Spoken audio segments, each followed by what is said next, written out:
La verdad, hermanos, es que es un privilegio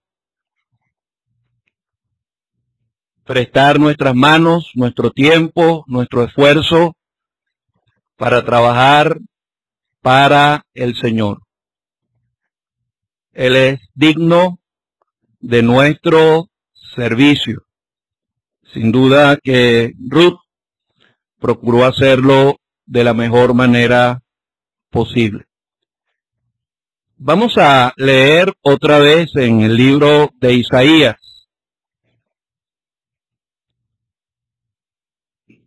Y vamos a leer brevemente una parte de 4 de los cánticos que son llamados los cánticos del siervo de Jehová en este libro de Isaías. Entonces, capítulo 42, versículo 1.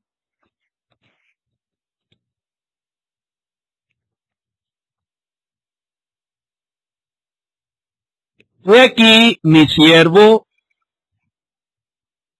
yo le sostendré, mi escogido, en quien mi alma tiene contentamiento.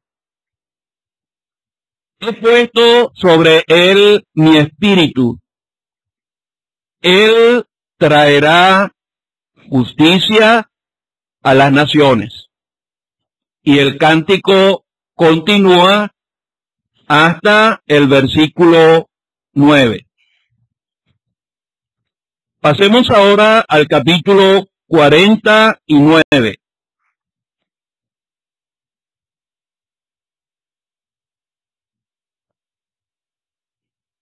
Versículo 1. Oídme costas y escuchad pueblos lejanos.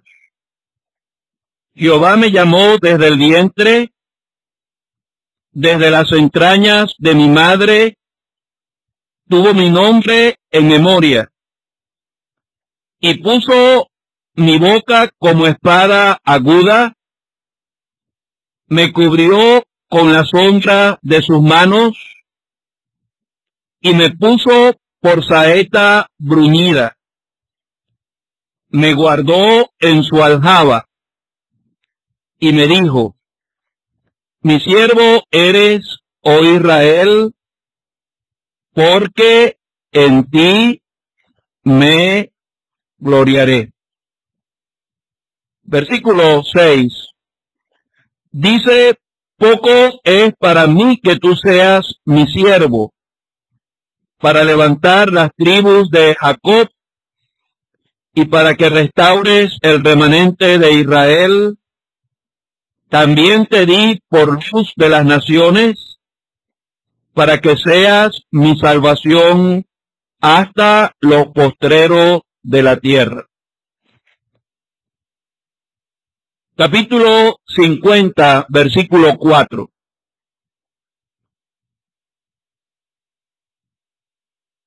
Jehová el Señor me dio lengua de sabios,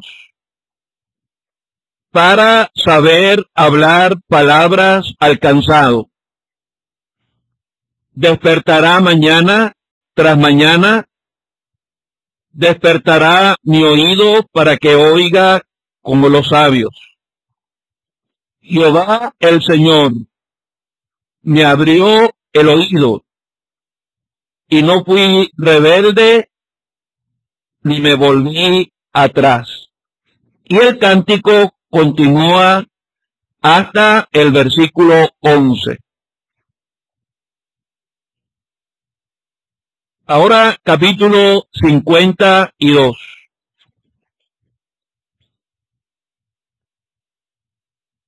He aquí, versículo 13.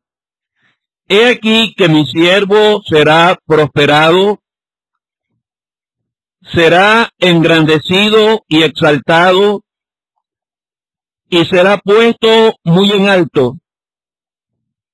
Como se asombraron de ti muchos, de tal manera fue desfigurado de los hombres su parecer y su hermosura más que la de los hijos de los hombres. Así asombrará él a muchas naciones. Los reyes cerrarán ante él la boca, porque verán lo que nunca les fue contado y entenderán lo que jamás habían oído. Y este cántico continúa hasta el final del capítulo 53. Hasta ahí está bien la lectura. Esperamos que el Señor bendiga su palabra.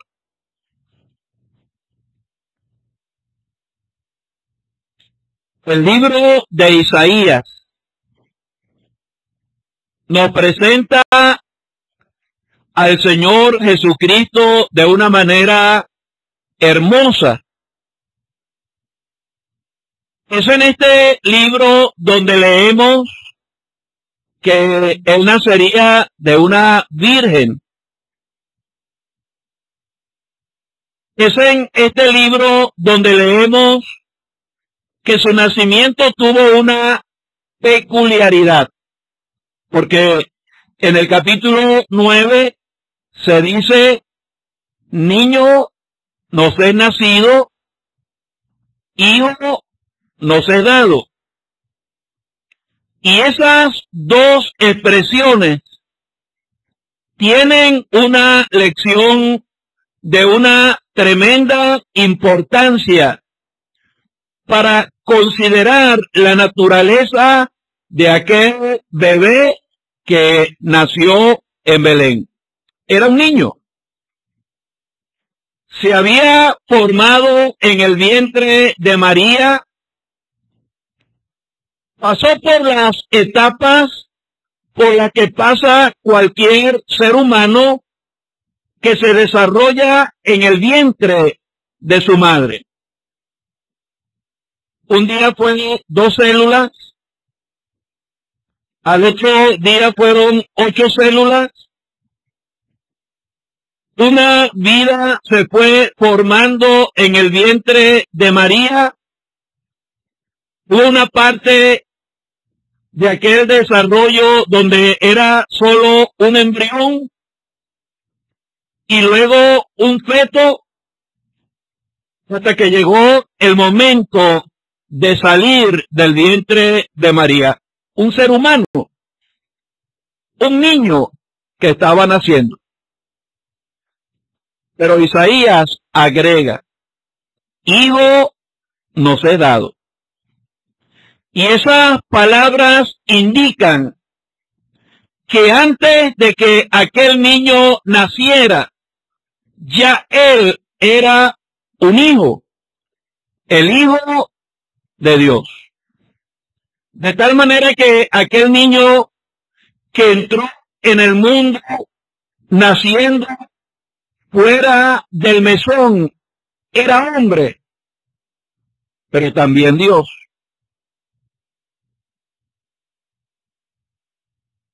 Siempre había sido Dios, pero comenzó a ser un ser humano en el vientre de María. Y a partir de ese momento y por toda la eternidad, ahora él comparte esa doble naturaleza. Es Dios, pero también es hombre. Y cuando uno piensa en la exaltada posición de Cristo a la diestra de la majestad en las alturas, allí está un cuerpo humano, resucitado y glorificado. Y un día de estos, nosotros lo vamos a ver. Ese cuerpo conserva las huellas del Calvario.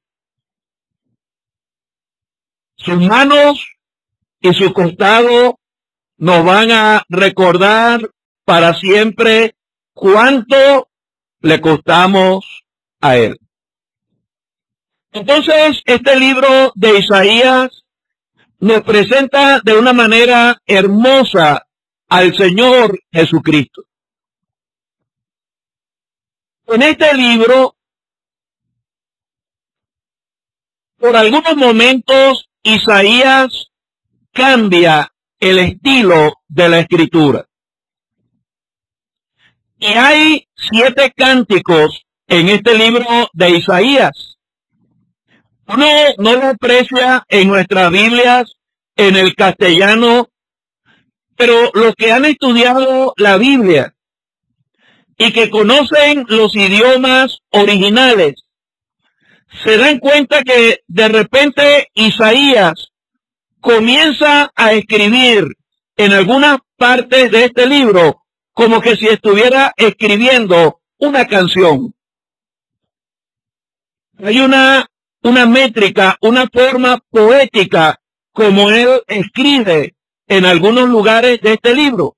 Y por eso es que los que pueden distinguir eso en el hebreo, ellos observan, aquí hay 7 cánticos. Uno está en el capítulo 5, otro en el capítulo 26, otro en el capítulo 30 y los otros 4 en las porciones que hemos citado esta noche. Estos últimos 4 se distinguen porque yo creo que es imposible para un creyente pasar por esas porciones y no darse cuenta que se refieren al Señor Jesucristo. He aquí mi siervo, yo le sostendré, mi escogido, en quien mi alma tiene contentamiento. ¿Quién es? Es el Señor. Entonces, el creyente que tiene el Espíritu Santo detecta estos 4 cánticos se están refiriendo a la persona del Señor Jesucristo. Pero hay algo más que uno detecta en esos cánticos, y es que en todos ellos el Mesías es presentado como un siervo. Eso era y sigue siendo algo que choca contra la mentalidad de los judíos hasta el día de hoy. Que ellos siempre han esperado un Mesías que venga con un carácter imponente, como un líder mundial para imponer un control en todo el mundo. Y por la mente de ellos no puede pasar la idea de que el Mesías tiene el carácter de un siervo.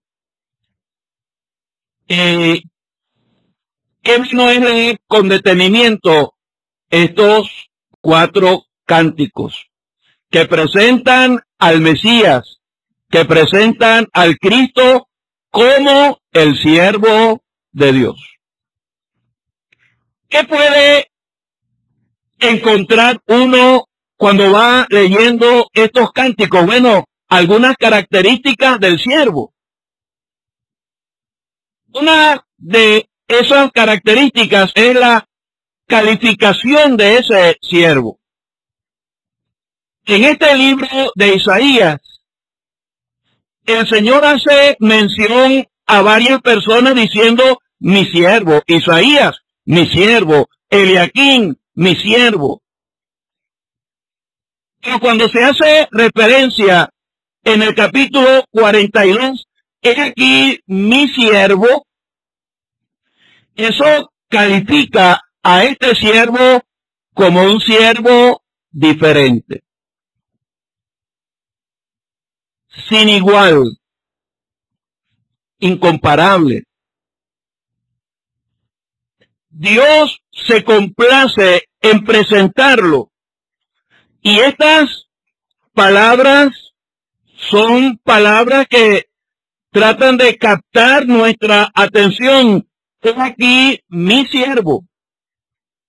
Yo le sostendré, mi escogido, en quien mi alma tiene contentamiento. He puesto sobre él mi espíritu. Así vivió el Señor durante su vida aquí en la tierra.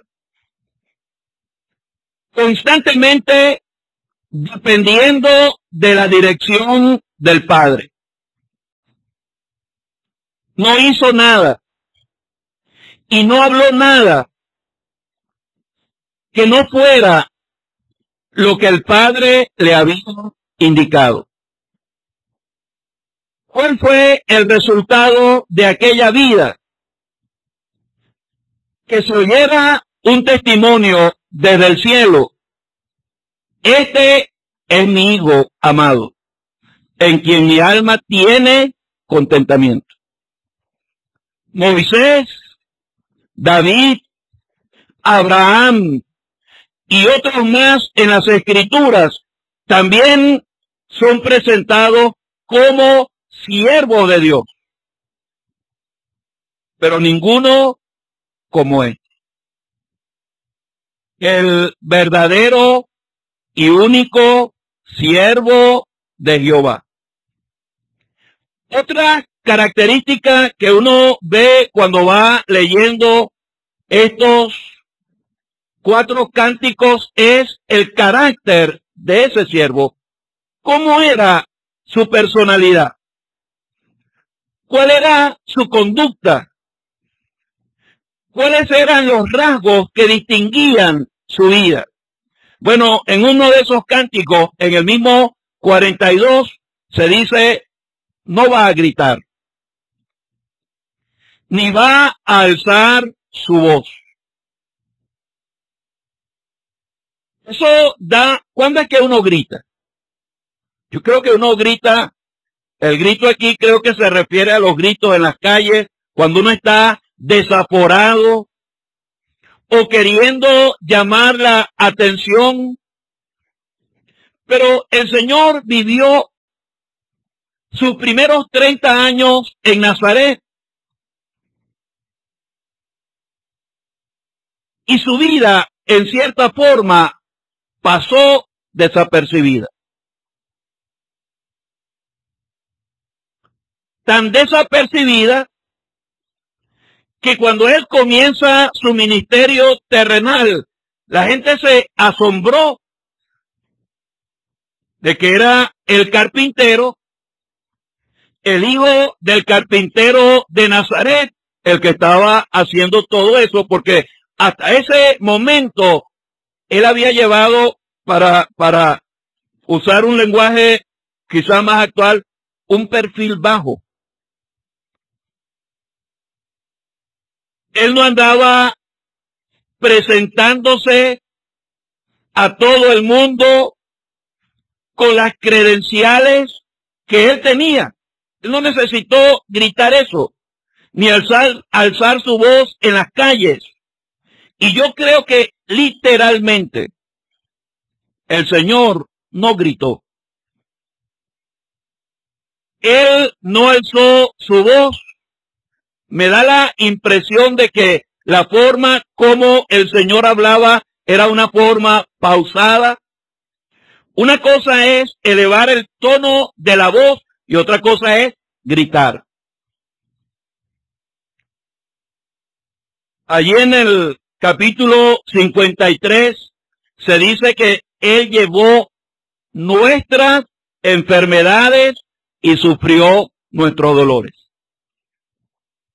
Algunos dicen equivocadamente que era que el Señor se enfermaba con las mismas enfermedades que otros tenían. La idea aquí es que Él mostró simpatía, sensibilidad ante el dolor que otros tenían. no podía quedarse indiferente ante el dolor ajeno. Y por eso se identificaba con ellos. Y él dijo, el que a mí viene, yo no le echo fuera. Multitudes de personas se acercaban a él pidiendo ayuda. Y el Señor las atendía una por una y a todos. En el Evangelio de Marcos hay varias referencias a las miradas del Señor. Cuando aquel muchacho joven, rico, se acerca para decirle qué tenía que hacer para heredar la vida eterna, creo que es en Marcos, donde se dice que cuando él le miró, esa mirada reflejó el cariño, el afecto, el amor que él tenía hacia aquel joven. El Señor tenía simpatía por los demás, y eso no fue solo durante el tiempo que duró su ministerio terrenal, aquellos 3 años y un poco más, aún antes de eso. El carácter de aquel siervo, humilde, sencillo y mostrando simpatía hacia los demás. Pero en estos cánticos también uno lee que el siervo tenía una clara visión de su comisión. El Señor siempre supo a qué había venido él. 12 años de edad, y le dice a María y a José, ¿no sabéis que en los negocios de mi padre me es necesario estar? Por eso es que uno dice, el Señor no fue adolescente. Pasó por la etapa entre los 12, 16, 17 años, pero nosotros sí hemos pasado por esa etapa como adolescentes, pero él no. Porque el adolescente se llama adolescente porque adolece de orientación, le falta la dirección que otros puedan darle. El Señor no, el Señor fue joven, pero él nunca fue adolescente, siempre tuvo una clara visión de la comisión que Dios le había dado. Por eso es que aquí se dice que él vino para levantar las tribus de Israel. Capítulo 49, para hacer luz de las naciones, para que sea mi salvación hasta lo postrero de la tierra. Capítulo 42, para que abras los ojos de los ciegos, para que saques de la cárcel a los presos y de casas de prisión a los que moran en tinieblas. Un siervo no puede ser siervo si no tiene conciencia del servicio que debe realizar. Y el Señor sabía perfectamente para qué había venido. Sabía perfectamente lo que él tenía que hacer.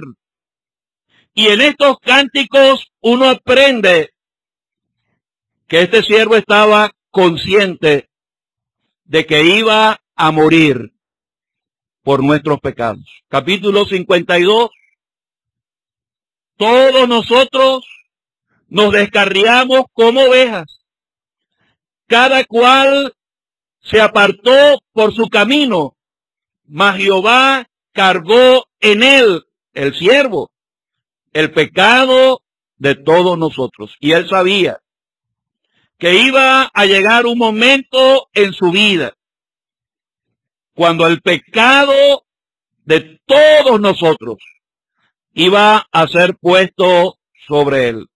El apóstol Pedro dice, él llevó nuestros pecados en su cuerpo sobre el madero. Este siervo se muestra aquí no solamente como entendiendo la comisión a la cual él había venido. Este siervo se muestra también en su consagración. Porque una cosa es entender lo que yo tengo que hacer. Y otra cosa es yo consagrarme, tener la diligencia en cumplir con lo que yo sé que tengo que hacer. Y en estos cánticos hay expresiones que nos hacen pensar en la consagración del siervo. Capítulo 50, despertará mañana tras mañana, despertará mi oído para que oiga como los sabios. ¿Cómo sería esa vida de estrecha comunión? Cada mañana, todos los días de su vida, despertando su oído para oír como los sabios. Parece que no empezaba un día. Nunca empezaba él a hablar con los hombres antes de hablar primero con el Padre. Y dice aquí, Jehová me abrió el oído y no fui rebelde ni me volví atrás. Capítulo 42, no se cansará ni desmayará hasta que ponga justicia aquí en la tierra. Entera y completamente dedicado a la comisión que el Padre le había dado. Ese conflicto que hubo en él, si uno puede llamarlo conflicto, aquella noche en el Getsemaní, sudando como grandes gotas de sangre, con su rostro en la tierra, pero diciendo, no se haga mi voluntad, sino la tuya. Y la voluntad del Padre era que él fuera al Calvario. Creo que es en el Evangelio de Lucas, donde los discípulos se sorprenden, quedan impresionados, cuando el Señor pone su rostro como un pedernal y se dirige a Jerusalén. Había una firmeza, había una decisión muy clara de ir a Jerusalén, y sabía, era la última vez en su ministerio terrenal, antes de morir, que él iba a ir a Jerusalén. Le esperaba la muerte, pero nunca dio un paso atrás, consagrado hasta la muerte del Calvario. Por eso estos cánticos nos hablan del castigo de este siervo. Y creo que el que más claramente habla de eso es el Salmo, el capítulo 53. Jehová quiso quebrantarlo. Y la idea de quebrantarlo es triturarlo, como desmenuzarlo, como a agarrar una cosa y destruirla. Allí se dice, él herido fue por nuestras rebeliones, molido por nuestros pecados. El castigo de nuestra paz fue sobre él, y por su llaga fuimos nosotros curados. En el capítulo 50, él había dicho, di mi cuerpo a los heridores, y mi mejilla a los que mesaban mi barba. ¡Qué siervo! Pero Otra referencia a este siervo es la conquista de este siervo al final. Las consecuencias de aquella vida entregada hasta la muerte. Porque, por ejemplo, el capítulo 53 de Isaías termina diciendo, yo le daré parte con los grandes. Con los fuertes repartirá despojo. ¿Por qué? Por cuanto derramó su vida hasta la muerte y fue contado con los pecadores, habiendo él llevado el pecado de muchos y orado por los transgresores. ¿Dónde está ese siervo hoy? Como se asombraron de ti, dice Isaías. Como se asombraron de ti muchos. De tal manera fue desfigurado de los hombres su parecer y su hermosura, más que la de los hijos de los hombres. Así asombrará él a muchas naciones. Los reyes cerrarán ante él la boca, porque verán lo que nunca les fue contado y entenderán lo que jamás habían oído. Cuando este mundo vuelva a ver a este siervo, lo va a ver viniendo como el Rey de Reyes y el Señor de los señores. Nuestro bendito Salvador. ¿Y sabe un detalle, hermanos? Después del capítulo 53, Isaías no vuelve a hablar de el siervo. Isaías comienza a hacer mención de los siervos. ¿Y sabe por qué? Porque todo aquel que llega a ser prendido, conquistado por el amor y el sacrificio de este siervo, ¿sabe lo que quiere hacer? Convertirse también en el siervo de este siervo. Y por eso a partir del capítulo 53, Isaías comienza a hablar de los siervos, hombres y mujeres, que atraídos por amor de este bendito siervo de Jehová, ahora también quieren servirle a él, porque él es digno de nuestro servicio y de nuestra devoción. El Señor nos ayude a llevar con dignidad este calificativo, porque todos deberíamos tener como dignos ser siervos de nuestro bendito Salvador. Que Él bendiga su palabra.